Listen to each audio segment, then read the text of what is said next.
Well, we're back. And we do have the reigning, defending, undisputed champion, Mr. Florry versus LordSeru. We'll see what they get up to in just a second. This should be an exciting matchup. I'm excited to see the challenge we have for today. But before the challenge, to explain quickly, players are presented with a quest. They don't know it in advance. They don't know the nation that they're playing either. Who do you think is going to win? I'm just going to say Seru straight up. I want to see an underdog win. I'm tired of Florry dominance. And with that, we'll invite in our players. Hello, Mr. Hello. Florry. How you doing? Hello, doing good. You were tired Feeling of my confident? dominance? That's like being tired of the sky being blue, man. What is this? There needs to be another. So, Seru, how you doing, buddy? How's life? Good? I'm doing great. Much more Excellent. confident than last week after my practice. Nice. Because you have been practicing, right? You told me. Yes, I've done Excellent. each of the challenges from last week. Florry's just been streaming this entire time, not really taking this tournament seriously. So we'll see how he gets on. Right, you chats ready to see what the challenges are? I want to hear people say yes. Florry, I want to hear you say yes, you're ready for the challenge. I can't reveal it unless people are ready. Do it. Yeah, I'm ready for the challenge. He's Very so ready. nervous. I'm enjoying this control I have. This is... Anyway, drum roll please, and we'll get the challenge cracking. Let's see what it is. Oh. Invisible hand. Be the production leader for as many goods as possible. Your nations are all Okay. going to be Asian hordes. Now here are the rules. You cannot develop provinces. None of this tool gameplay. We want pure horde action. You can't break any truces. From Florry, why don't you go ahead and pick? Corey, you're gonna give me Caradel, aren't you? Okay, pick 3. Let's see what he gets. What is behind it? No guy. No guy. Oh no, Pretty good no, pick. no. Pretty good pick. Okay. Are you upset with no It's guy? okay. What else would what would be It's one better? of the easier ones. Jin Shao, Oirat, Manchu, anything Okay. Manchu. I'm pretty sure you're just inventing nations now. Which number are you going for, buddy? I was going for 7, but I can't go for 7, so 4. Let's take it away. Number 4. And behind box number 4 Kazan. is Kazan for double points. And it's double points, buddy. Don't think I needed double points against Florry.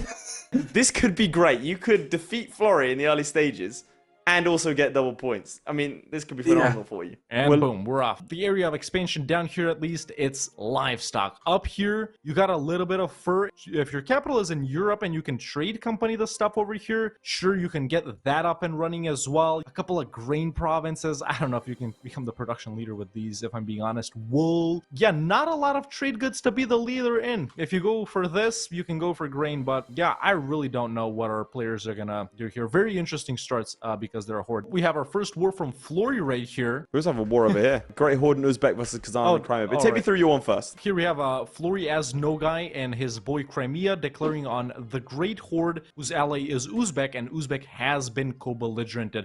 Now, of course, any of these nations down here can go ahead and form the Golden Horde, which, of course, does require you to fight Muscovy, but shouldn't really be a problem for either of our players right here. Really, all of these hordes right here, you know, Nogai at least, they have generic horde ideas, which are really no production stuff over here. It's just conquering stuff. Your boy Kazan has tolerance of heathens and aggressive expansion impact, which honestly, I think I'd rather have the generic What's ones. the aggressive expansion impact for Kazan? Minus 15? Minus 10. But we do see a war over here against the Great Horde and Uzbek, quite intelligently going straight for Uzbek's capital to knock him out the war. This is how you should always handle Uzbek. And with that, you're probably close to getting him out. Minus 17. There you go. Spread out a couple of times and you're good to go. Ooh, Crimea's going to get taken out, though. That's not a terrible thing for him. I mean, he could beat the Great Horde pretty easy. There's been a slight development. Kazan itself has been taken. Now we're starting to see some stack-wise. Maybe playing a bit too fast here. Very fast, in fact. Not defending his troops at all. Still not defending his troops. There we go. There's the pause. I mean, you get him out of here, surely. Unless you're trying to take territory, you get rid of them. Attack against the Great Horde of the Muscovite Conquest. This is terrible. They're gonna block him off completely. And the Great Horde... Restart immediately. For something like this where you just want pure momentum, I think you're losing too many men. Surely you diplomatically isolate. He took There's a little the bit of piece. land. Offering tribute. Why would you don't need to? I think he just wants to get out of the war. Buddy, you got this. They're fighting against the Muscovites. Maybe he hasn't noticed. No, he's actually gonna do it. Surely he's noticed. He has plenty of time to restart as a horde. You don't lose a war the first thing. So if I was in this situation, definitely a restart. So still in this same war versus the Great Horde, obviously going for Uzbek first. Already got 69 war score versus Uzbek. If you push through Uzbek, you got a couple of routes of expansion after that. He is pretty close to piecing out Uzbek right here. Obviously just wants to get occupation of a couple of more provinces. Already looking at the peace deal, actually. Yeah.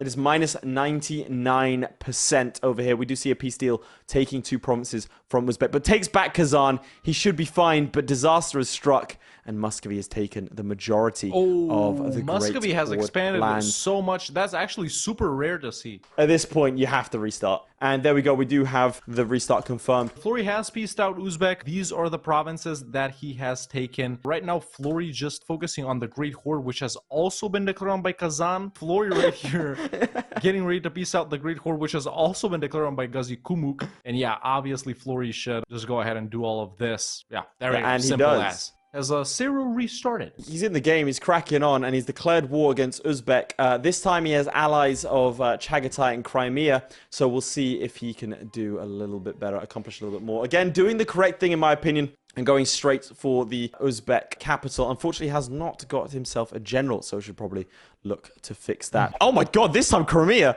he's got that dog in him, and he's gone straight for him. I think he just rinsed the Great Horde. He did, he stack wiped the Great Horde. We got Kazan versus Nogai right here, and that's a stack wipe from Florry. Florry has declared on Kazan with allied to Chagatai and their boy Yarkand. Hello, Seru. How's it going? Going fine. Excellent. Are you feeling more confident in this please. run than the last one? Absolutely. This time I actually have allies that are doing something, and also two of them. It's opposed to the other one where I just ignored my troops, got stack wiped, and somehow also Muscovy happened. Yeah, that was horrible. That was a weird one. I don't blame you for restarting. We'll leave you in peace. Good luck to you, my friend. Still plenty of time. Florry, Hey, hello. how much do you enjoy fighting Chagatai? Chagatai is like the most annoying guy to separate piece out because the jar can't fort. So I think I'm just gonna like ignore him and just go and I don't know what I'm gonna do with Chagatai. I honestly I cannot be arsed to deal with Chagatai.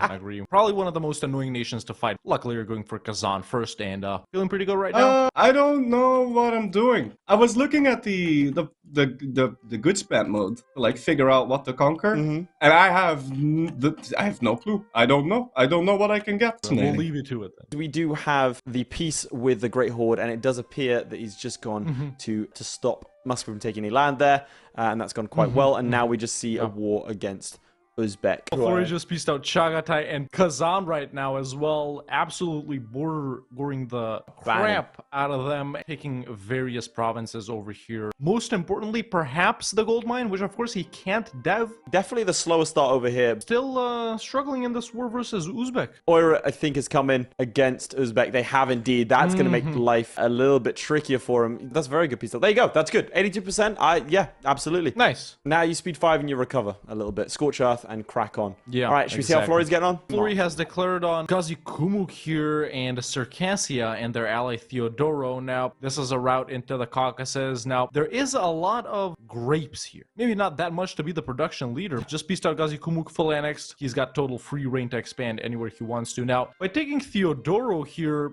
do you think this is a potential jump-off point, you know, to fight Ottomans? I don't think it's worth fighting. We're not going to see anything like that. Florry doing a great job, by the way, of preserving manpower, which I think is going to be potentially the difference between these two players. Yeah. If it comes down to it. And there we go. He's about to piece out Circassia.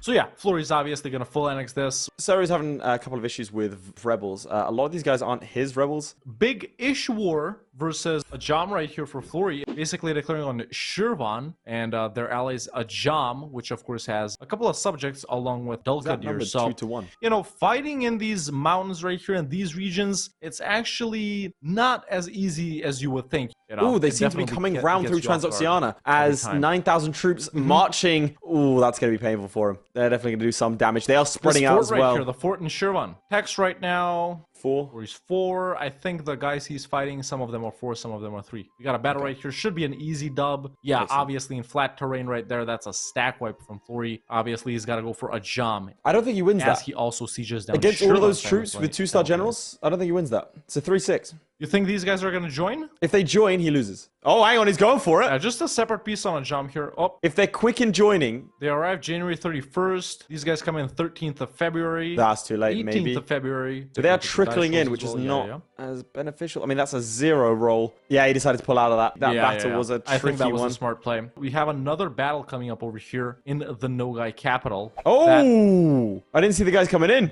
That is not going to be fine. The AI doing its best to delay Florry. That is not going to be fine. Hey, do you want to see a mess? Sure. Right over here, we see a war that started a couple years ago. It's Kazani Conquest. This is bold. I like this play. It's dangerous. If he can get that border, 300 development, and he starts the whole thing with Ming in terms of the unguarded nomadic frontier, making Ming easy to defeat. And heading into Ming is good because they are Confucian and a different culture group than everyone else, which means that attacking them and truce breaking them, obviously you can't truce break them in this case, but attacking them and taking a bunch of land is not going to annoy anyone else. So definitely an option there. But I also think he did it because Ming declared war against Sarayogi. Let's take a look at Florry directly, see how he is recovering, you know, in this deceptively difficult war versus Shirvan and their boy Ajam and a bunch of other vassals. That's 6 in shock. Rash. That is miserable to fight against. Oh, where are they retreating to? Yeah. That is good for them. Ajam's other general is a 5 shock, so really good generals from Ajam right here. Hello, Mr. Florry. How you doing? Hello, I'm doing alright.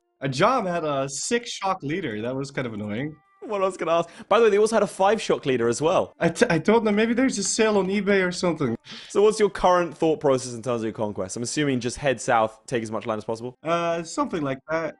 I'm planning like lines of trade goods, and I'm planning to move my capital to a subcontinent so I can make TCs, because then I can make that goods produced building, and then I'll go check out what goods I might be able to become the leader in. I don't know. How much time do I have? 23 minutes. 23 minutes. Oh boy. All right. As of right now, I believe you have 0 points on the board. I Leave you to it, and hopefully you get some points on the board before the end of the game. Yeah, sure. By the way, Seru is on 36, 37 points right now, so long way to go.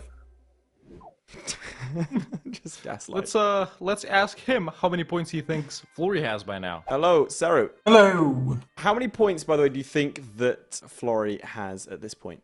Can you remind me on the actual goal for this run? Yeah, sure. You need to be a production leader in as many different trade goods as possible. 1. You think he's got 1? Okay, interesting. And how many points do you think you're going to get by the end of this? I don't know if my plan on becoming Ming works out eventually. Interesting. Otherwise, none. Okay, nice. Well, Otherwise. as of right now, you have 22 minutes left, so hopefully you're able to get it done. I look forward to seeing it, man. Interesting strategies from our Did that man players just right say here. he was going to become Ming? Damn. I want to see it now.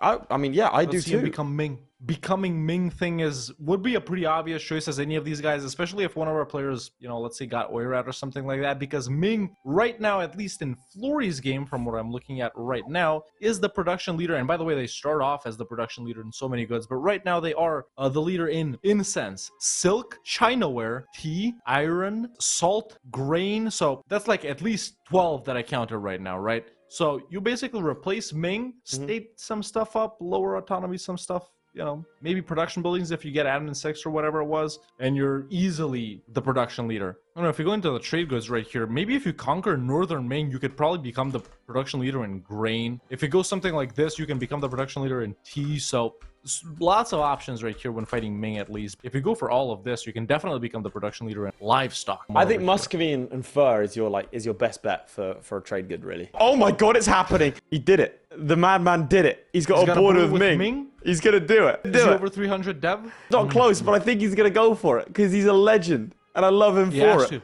He's Tech 5 right now. I'd probably go for Tech 6. I would go for Tech 6 personally. He's got manpower. He's got money. He hasn't even taken out that many loans. He's got 6 loans out of a possible 24. Ming is Tech 4. He has Tech 5, but I'm assuming Ming's going to get Tech 5 pretty quick. Tech 6 is a really important tech because that combat width, that infantry fire, that infantry shock, the military tactics. It could happen. He could go for Ming, and we could see something phenomenal. I thought it was Poland. Poland, when it seems to be having an issue. Wait, he's allied to Poland. Presumably, I mean, if that changes everything, if Poland win that, the Swedish War for Independence, you declare war in Denmark. Yeah, let's take a look at what Florry is doing as he's declared on Oirat, Mongolia, and Nanai, and Saggy Yogurt as well. You know, if he beats these guys up, there are so many opportunities. First of all, look at all the fur and livestock Oirat has, all right? He could strictly focus on that, of course. But something else that he can do, take provinces like this, boom, you've got a border with Ming, right? Of course, this is Mongolia down here. They're dying to Ming as well, so you're gonna end up bordering Ming anyway. 311 dev, so he would trigger the event for Ming. It's the Kazani conquest of Ming!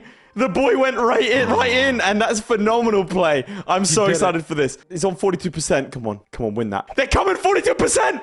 Win the siege! He did it. Oh, they're all split up. He's going straight in. No, surely not. Yeah, they're on Tech 5 now. He's about to get Tech 6. Wait for Tech 6. Patience. Be patient. You got this. One more tech. He is not aware. He's going straight for Beijing, it looks like. I don't think he sees it. He does not see it. He's looking at critical knowledge. whatever that interface is. I've never seen it in my life. But that's the Emperor of China.